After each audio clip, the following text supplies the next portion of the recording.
Dixo Daily presenta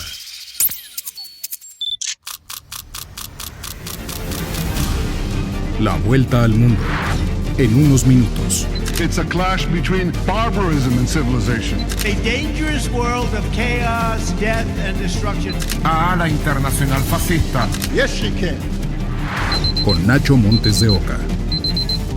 Bienvenidos a El Globo, mi nombre es Nacho Montes de Oca y hoy tenemos que tratar un tema urgente porque vamos a hablar de la mayor catástrofe humanitaria del mundo y que muy poca gente conoce. Vamos a hablar de Sudán. Sudán, a pesar de que tiene cifras récord y que con la caída de la ciudad de Al-Fashir, la capital de Darfur del Norte, y de las imágenes que están llegando desde allí, la gente pareciera seguir desconociendo qué es lo que sucede, y nuestra tarea siempre es tratar de explicarte de dónde vienen los conflictos y su verdadero perfil, porque se están diciendo muchas cosas, pero se conoce muy poco a pesar de eso. La ciudad de Al-Fashir resistió 1 año y medio el ataque de lo que se denominan las Fuerzas de Acción Rápida. Las Fuerzas de Acción Rápida son un grupo terrorista dirigidos por Mohamed Dagalo, que es conocido mejor por su alias Hemedti. Hemedti es, a su vez, el líder de un grupo étnico, que son los Janjaweed. No importa mucho el nombre, vas a escuchar muchos nombres nuevos, pero quiero que retengas que es un grupo étnico. ¿De dónde nace este grupo? Mira, había hace muchos años, hasta el 2019, pero durante 30 años, gobernó un dictador en Sudán, Bashir, al-Bashir. Fue un hombre tremendo, un genocida, responsable de 300.000 muertes durante la guerra de Darfur que comenzó en el año 2003. Y justamente una de las herramientas que usó para perpetrar ese genocidio fue justamente el de estas fuerzas de acción rápida. ¿Qué sucedió? Al-Bashir fue derrotado, ¿sí?, en el 2019 por un golpe de estado, y Hemedti se suponía que iba a sumarse al cuerpo de las Fuerzas Armadas de Sudán. Fuerzas Armadas de Sudán que también participaron en la masacre. Y mientras tanto, a Bashir lo requería la justicia internacional. La Corte Penal Internacional, la misma que acusa y pidió la captura de Putin, bueno, lo quiso capturar, no pudo porque lo protegieron las naciones africanas. Cuando ocurre esto, Hemedti dice, bueno, no tengo por qué sumarme al ejército sudanés porque quedaría bajo el mando del nuevo presidente y tengo muchísimos motivos para no hacerlo.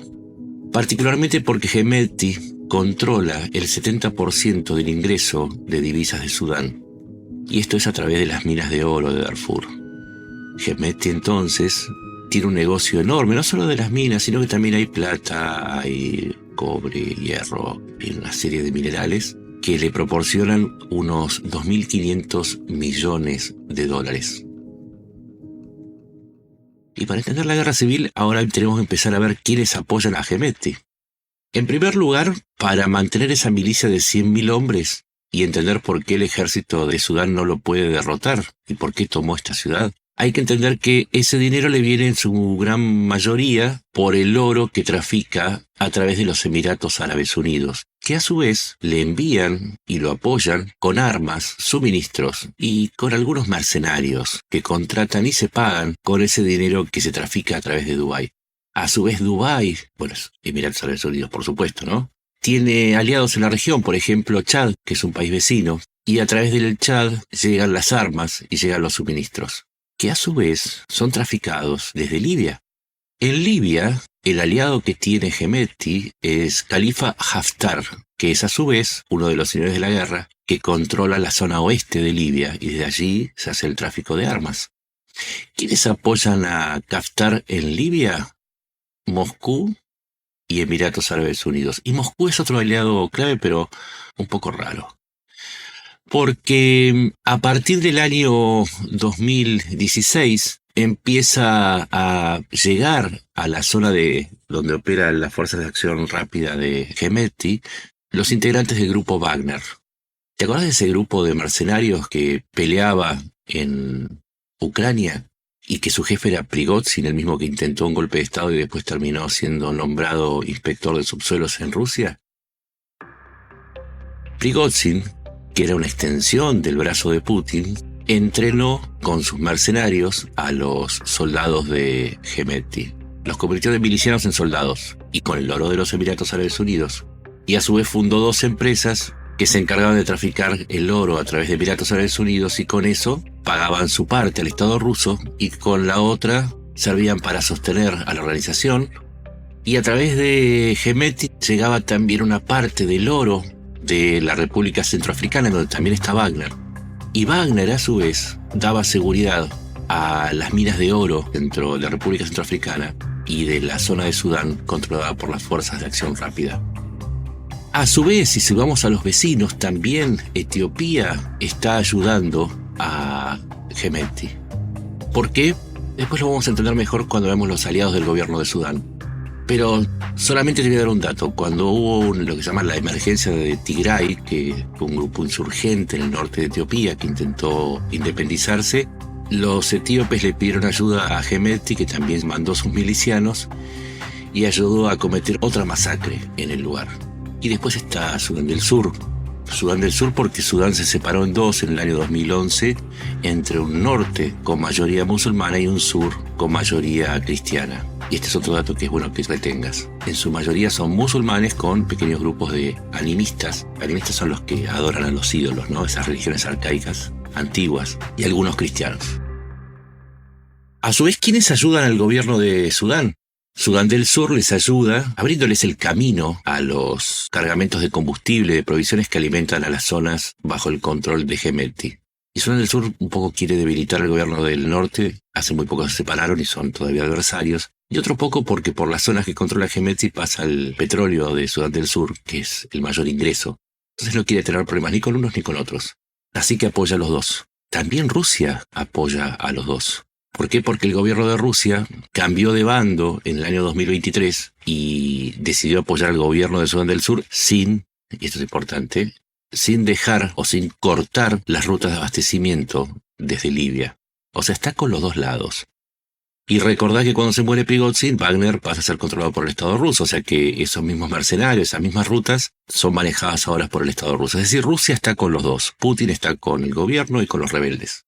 A su vez, el gobierno de Sudán tiene el apoyo de Egipto. ¿Y por qué? Porque Egipto es adversario de Etiopía. Tienen ahí un pequeño problemita porque controla el flujo del río Nilo y porque además hay una alianza histórica que se cimenta mucho en ese golpe de Estado y el actual gobierno se apoyó mucho en Egipto para sobrevivir. Y tiene otro aliado que es Arabia Saudita. Increíblemente, y acá empezamos a entender que el mundo árabe no es un grupo monolítico. Arabia Saudita apoya al gobierno de Sudán, mientras los Emiratos, sus vecinos, apoyan a los rebeldes.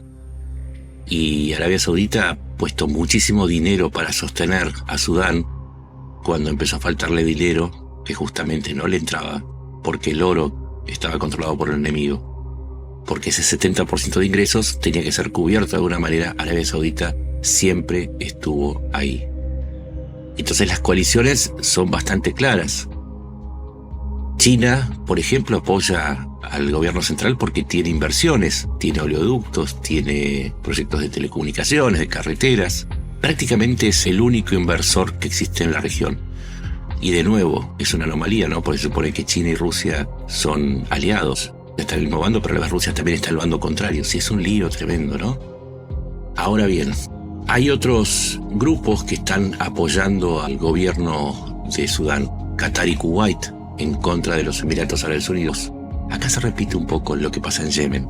De hecho, en Yemen también hubo grupos de Hemeti peleando del lado de los hutíes, aunque te parezca increíble.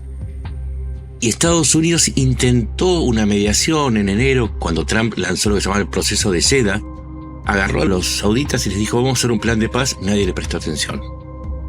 Vamos con el último aliado del gobierno para empezar a entender un poco mejor qué es lo que sucede ahora con esta matanza. A su vez, las tropas del gobierno están apoyadas por milicias islámicas, la Bahrein Malik y la Furqan, que a su vez son grupos étnicos, pero también integristas islámicos. Y entonces acá empieza el problema, porque se está diciendo que hay una masacre de cristianos. Y en realidad, acá se están matando entre todos. Cuando entraron las tropas de Hemeti a Al-Fashir, por ejemplo, mataron sí a cientos de cristianos, pero también mataron a 450 musulmanes en el hospital central de la ciudad. Mataron a otros 170 en la mezquita de la ciudad y a otros cientos en el barrio musulmán. Matan a quien no corresponde a su grupo. Mataron a todos los que durante 18 meses estuvieron resistiendo al avance de estos janjaweed. Entonces ahí es donde empezamos a ver que no es una cuestión religiosa, sino que los janjaweed, es decir, las milicias de las Fuerzas de Acción Rápida de Hemeti, están emprendiendo una campaña de exterminio contra todos aquellos que no responden a su grupo. Islamistas, cristianos, pero por sobre todo de esas etnias que están en la ciudad, que no se corresponden a los janjaweed, que son un grupo árabe beduino, y pertenecen a las etnias que son sedentarias, que son agrícolas y que no son nómades. Ahora empezás a entender un poco mejor, ¿no? Esta masacre tiene que ver con una vieja guerra y que se repite a lo largo del Sahel entre nómadas y sedentarios, entre tribus. Son conflictos ancestrales que ahora encuentran otra expresión. Y que haya tantos países y tanto dinero implicados tiene que ver con la cantidad de muertos. Quizás me olvidé un dato que es importante. ¿Por qué Rusia cambió de bando?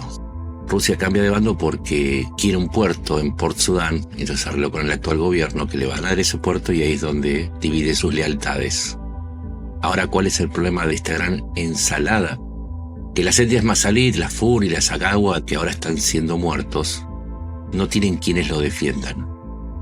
¿Querés saber por qué es la mayor catástrofe humanitaria? Te voy a dar algunas cifras. 9.6 millones, insisto, casi 10 millones de desplazados. ¿Te asombra Siria? ¿Te asombra Venezuela? Esta guerra lo supera. Si contamos a los refugiados en otros países, sumamos 14 millones. Insisto, 14 millones de personas. Más gente que la que tienen muchos países del mundo. 14 millones de 50 millones. Ahora bien, de esos 50 millones que quedan en Sudán, 30 millones dependen de la ayuda humanitaria. Sudán tiene unos campos en el sur, unas zonas agrícolas muy fértiles. La guerra desplazó a los pobladores. De 50 millones, 30 dependen de la ayuda de la ONU y de otras organizaciones sanitarias. Aún así, 25,6 millones, dice la ONU, sufren riesgo alimentario. ¿Esto qué significa? Que no reciben suficientes nutrientes durante el día como para considerarse sanos. Hay 15,2 millones de niños que sobreviven con la asistencia humanitaria. El 90% de los centros educativos están cerrados por causa de la guerra. Es decir, que hay una hipoteca hacia el futuro. Hipoteca que se aumenta porque 4,5 millones de esos niños sufren de desnutrición. De cada 10 niños, uno no llega a superar los 5 años de vida por falta de nutrientes, por falta de vacunas, por enfermedades o causas asociadas a la guerra. Antes de que se iniciara esta segunda fase del conflicto, habían muerto 300.000 personas. Súmenle 150.000 más. Y el conteo va a ser terriblemente alto porque en Al-Fashir hay 250.000 personas atrapadas en manos de las Fuerzas de Acción Rápida. ¿Saben qué? Esta catástrofe humanitaria no tiene buena prensa, no hay flotillas, no hay indignaciones, no hay actos de solidaridad ni recitales. Sencillamente se están muriendo los sudaneses. Los que no son masacrados están cayendo por las enfermedades, por la desnutrición, y nadie interviene. ¿Sabes cuántas reuniones del Consejo de Seguridad, por izquierda y por derecha estamos hablando, ¿Sabes cuántas reuniones hizo el Consejo de Seguridad para demostrar su deeply concern? ¿O para emitir alguna resolución? ¿O para ordenar una intervención? Te doy la cifra exacta. 0. Es decir, la mayor catástrofe humanitaria está impune. Porque si al-Bashir mató a 300.000 personas y nunca fue a parar a la cárcel, entonces, ¿qué hace pensar que Hemedti o el actual presidente al-Burhan van a pagar por los crímenes que están cometiendo? Ese es el problema del mundo, que todos tomamos partido por los conflictos que rinden más likes, por los que te dan más seguidores, por los que hacen lucir a muchos en su Instagram o en su Facebook, mostrándose compungidos, enojados, furiosos, indignados por el conflicto de moda. Pero ninguno se hace cargo del mayor conflicto. Quien te habla hace 3 años publicó su primer hilo de análisis. Y no es una jactancia, es nada más reclamar el derecho a indignarse no solo por la guerra, sino por el enojo y la indignación recién inaugurada de muchos que vienen a buscar en este conflicto material para posar y para decir, por ejemplo, que este es un clásico ejemplo de otra matanza de cristianos a manos del islamismo. No, señores, no sean cínicos, no jueguen con las víctimas. De un lado hay islámicos y del otro también. Las víctimas son de todas las religiones. Y así como detestamos el antisemitismo y el anticristianismo, detestamos el antiislamismo de muchos que están usando esta tragedia para llevar un poco de agua a su molino. Si no van a tratar seriamente la mayor tragedia humanitaria del mundo, mejor háganse un lado y no la usen para tratar de lucirse como informados, haciendo desinformación y repartiendo un odio que no sirve y que se suma a la desgracia del olvido de este conflicto en Sudán. Esto es El Globo, mi nombre es Nacho Montes de Oca. Me puedes encontrar en X como @NachoMDO o en Blue Sky como Nacho Montes de Oca, y ahí vas a encontrar mucha información sobre Sudán. Un conflicto que está destruyendo a un país sin que nadie haga nada, excepto usarlo para intentar parecer lo que no son. No son ni sensibles ni gente informada. Dejen en paz a los sudaneses. Si no van a aportar para reclamar una solución, entonces mejor dedíquense a otra cosa. Sí, Sudán sigue ahí, esperando. Muchas gracias. Nos encontramos en la próxima. Una producción de Dixo.